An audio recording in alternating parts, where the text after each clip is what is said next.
মোৰ ক্লাছলৈ স্বাগতম। আজি আমি শিকিম এক্সাৰসাইজ 6.1 ৰ কোশ্চেন 1 আৰু 2। তো আজিৰ ক্লাছটো আমি আৰম্ভ কৰো। সবা কোশ্চেন 1 ত আমাক কি কোৱা আছে? কোশ্চেন আমাক 1 ত কৈছে যে চিত্ৰ নম্বৰ দিয়া আছে আমাৰ 6.13 এটো চিত্ৰ, ঠিক আছে। AB আৰু CD কি কৈছে? O বিন্দুত কাটে। এটো O বিন্দু তাতে কাটিছে। কটাকটি করে যদি AOC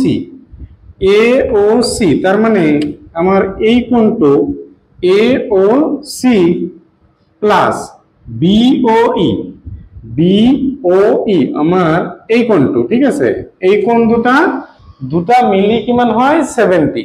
আচ্ছা কইছে আৰু BOD কিমান 40 BOD এটো কিমান আমার 40। আচ্ছা তেন্তে BOE আমার ওলাব লাগে BOE এটো কোণ ওলাব লাগে COE নির্ণয় করা, ঠিক আছে। প্রথমতে আমি এই কোণটো উলাইলাম, ঠিক আছে। এই কোণটো আমি উলাইলাম। সাপোজ আমি যদি AB আৰু CD ৰেখা দুটা লও, AB ৰেখা লইছো আৰু CD রেখাটো লইছো। এটো হল আমার CD, তো হল AB, ঠিক আছে। আমার কোণ এটো O বিন্দু ইয়াতে কাটিছে BOD, তার মানে এইটো কোণ 40 হলে এইটো কোণ কিমান হ'ব? এইটো কোণ 40 হ'ব। কিয়? কারণ বিপরীত কোণ বিলাক কি হয়? সমান হয়। বিপরীত কোণ বিলাক তোমালোকৰ সমান হয়। চৰ্তমতে তোমালোকে এনেকে পাইছা চাগে, এইটো কোণ সমান, এইটো কোণ আমার সমান, ঠিক আছে। তেনেহলে এইটো 40 হলে এইটো কি হৈ যাব? 40 হ'ব। তার মানে যে এঙ্গেল BOD ইকুয়াল টু কি হ'ব? এঙ্গেল AOC এই দুটা সমান হ'ব। কিয়? কারণ আমি জানো বিপরীত কোণ বিলাক সমান হয়। সাইডত লিখি দিম বিপরীত কোণ হ'ব। এতিয়া BOD আমাক BOD মানে কিমান দিয়া আছে? BOD মানে দিয়া আছে আমাৰ 40 ডিগ্ৰী হল। আৰু AOC তার মানে এঙ্গেল AOC ইকুয়াল টু কিমান পালো? আমি 40 পালো। এঙ্গেল AOC আমাক উলাব দিয়া নাই, কিন্তু আমার BOE উলাওতে আমার দরকার হবো, সেই কারণে আমি AOC উলালো। এতিয়া যেটো আমার গিভেন দি আছে, আমার গিভেন কি দি আছে? এঙ্গেল AOC প্লাস কি দি আছে? Angle BOE। এই দুটা প্লাস করার পিছত 70 আমাক দি আছে। চাবা ইয়াৰ পৰা AOC এর মান আমি কিমান পাইছো? 40 পালো। 40 বহাই দিলো আমি, ঠিক আছে। AOC এর ঠাই প্লাস BOE ইকুয়াল টু কি হ'ব? 70। চাবা কি হ'ব? এটো প্লাসত আছে, সোফালে লৈ গেলে আমাৰ কি হয়? প্লাসৰ থাকিলে সোফালে লৈ গেলে মাইনাসত হ'ব। তেনেহলে BOE 70 ৰ পৰা 40 মাইনাস কৰিলে আমাৰ কিমান হ'ব? 30 ডিগ্ৰী। BOE আমি কিমান পালো? 30। তাৰ মানে এইখিনি মান পালো 30, এইখিনিৰ মান পালো 40। আচ্ছা আমাৰ এইখিনিৰ মান ওলাব লাগে এতিয়া COE এইখিনিৰ মান ওলাব লাগে। মই এইটো গুছাই দি আছো।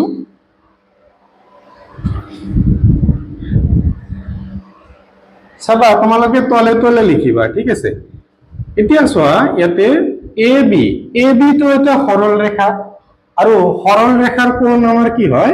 180 ডিগ্ৰী। তোমালোকে জানি ৰাখিবা সৰল ৰেখাৰ কোণ কি হয়? 180। তাৰ মানে আমি কি পাম? এনেকে লিখিবা যে AB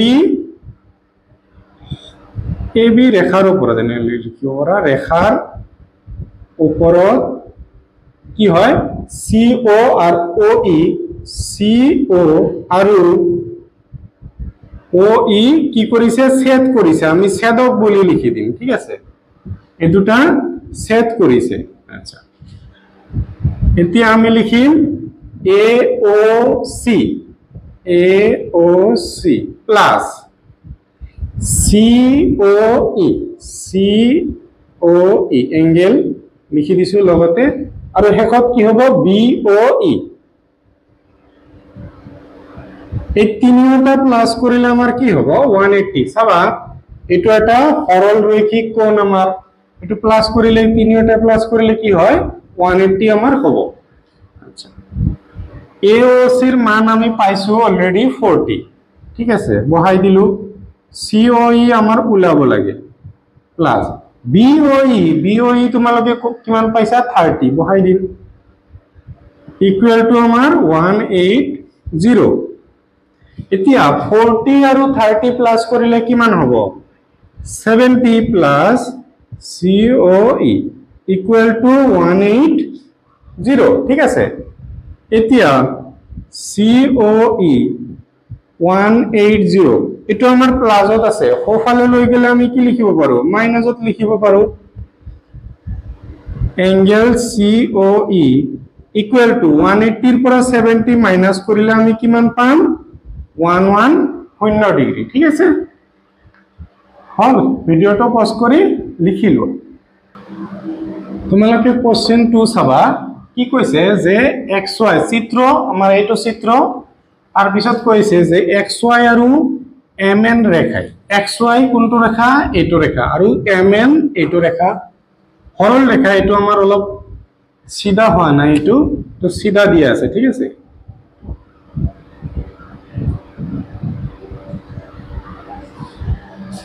কি কৰিছে ও বিন্দুত কাটিছে ও বিন্দু এইটো বিন্দু ও বিন্দুত কাটিছে POY মানে POY আমাৰ এইটো কোণ কিমান দিয়া আছে 90 ডিগ্ৰী দিয়া আছে আৰু কৈছে যে AB 2:3 তেন্তে C নিৰ্ণয় কৰা মানে AB এ কি কৰিছে 2:3 অনুপাতত কাটিছে আমাৰ C ৰ মান উলাব দিছে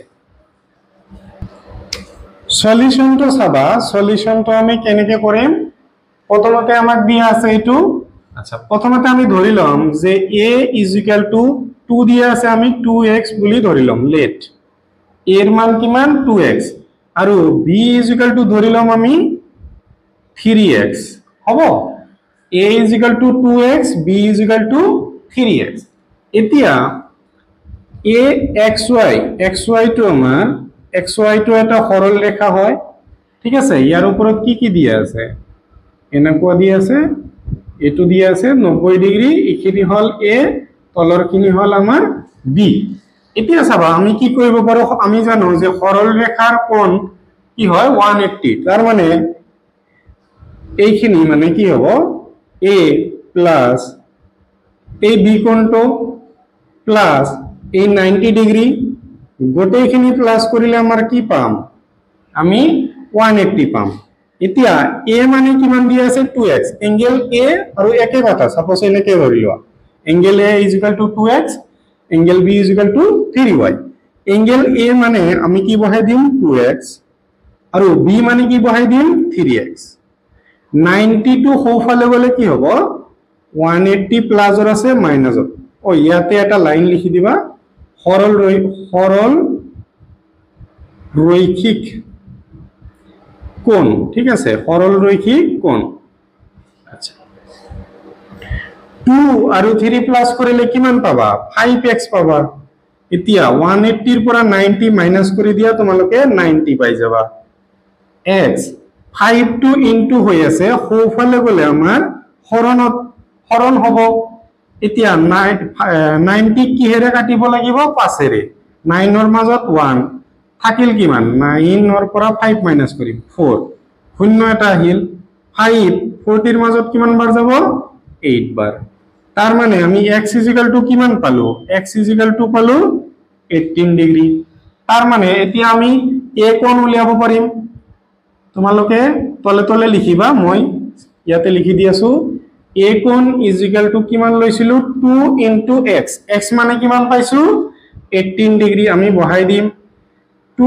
* 18 কৰিলে আমাৰ কি পাম 36 পাম এতিয়া b কোণটো আমি উলিয়াম চাবা 3 * x আছে 3 * 18 ডিগ্ৰী কি হব 18 ৰ লগত 3 ইনটু কৰিব লাগে 3 ইনটু 18 কি পাবা 24 24 ৰ 4 হাতৰ হল 2 3 1 jar 3 আৰু 2 কিমান হ'ব 5 তেনেহল 54 ডিগ্ৰী বি কোণৰ মান আমাৰ উলিয়াল এ কোণৰ মানৰ উলিয়াই গল আমাৰ উলিয়াব লাগে কি উলিয়াব লাগে সি কোণৰ মান এই কোণটো আমাৰ উলিয়াব লাগে ঠাই নাই সেই কাৰণে তোমালোকে এইখিনি লিখি লোৱা মই গুছাই দি আছো আমি যদি এই xy আৰু mn ৰেখা দুটা অঙ্কন কৰো ইয়াতে x y আৰু আছে আমাৰ m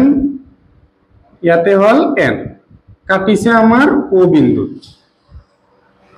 ইয়াতে আমাৰ কি কি পাই আছে তোমালোকে a কোণ পাই আছা এটো কোণ আছে আৰু কোনটো কোণ আছে এই 90 ডিগ্ৰী কোণটো পাই আছা ঠিক আছে তলত পাই আছা তোমালোকে c কোণটো এই c কোণটো এই দুটা কোণৰ ইকুৱেল হ'ব কিয় কাৰণ আমি জানো বিপৰীত কোণ কি হয় সমান হয় তাৰ মানে তোমালোকে লাইনটো যদি এনেকে ভাবা কি হ'ব এইটো কোণ আৰু এইটো কোণ কি হ'ব সমান হ'ব নাইবা এনেকা যদি ভাবা এইটো কোণ আৰু এইটো কোণ কি হয় সমান হয় তেনেহলে বিপৰীত কোণ যদি সমান হয় কি লিখিম ইয়াৰ পৰা যে angle c is equal to angle a plus কিমান 90 ডিগ্ৰী এই দুটা প্লাস কৰিলে আমাৰ c ৰ সমান হ'ব কিয় হ'ব কাৰণ আমি জানো বিপৰীত কোণ কি হয় সমান ইয়াতে লিখি দিবা বিপৰীত কোণ ঠিক আছে বিপৰীত কোণ বিলাক সমান হয় এতিয়া c কোণ ইকুৱেল টু a কোণৰ মান আমি কিমান পাইছো 36 ডিগ্ৰী 36 আমি ডিগ্ৰী লিখিম প্লাস 90 ডিগ্ৰী লিখি দিলু দুটাৰ প্লাস কৰিব লাগে এতিয়া 36 আৰু 90 প্লাস কৰিলে কি হ'ব চাবা 90 প্লাস 36 6 ৰ লগত শূন্য 6 আহিব 9 আৰু 3 প্লাস কৰিলে আমাৰ 12 পাম ওপৰত এটা ডিগ্ৰী বহাই দিব লাগিব ঠিক আছে তোমালোকে যে ইয়ালৈকে লিখিছিলা তাৰ পৰা ইয়াৰ পৰা স্টাৰ্ট কৰিবা এই তিনিটা লাইন লিখিবা আৰু এইটো তোমালোকৰ আঁকিব নালাগে ঠিক আছে তোমালোকে যদি নিজে বুজাৰ কাৰণে আঁকি লোৱা তেনেহলে বেলেগ কথা কিন্তু এনসাৰ কৰোতে আঁকিব নালাগে ঠিক আছে ভিডিওটো পজ কৰি লিখি লোৱা আৰু ভিডিওটো যদি চাই ভাল পাইছা তেনেহলে এটা লাইক কৰি দিবা আৰু চেনেলটো যদি নতুন আহিছা তেনেহলে চেনেলটো সাবস্ক্ৰাইব কৰি দিবা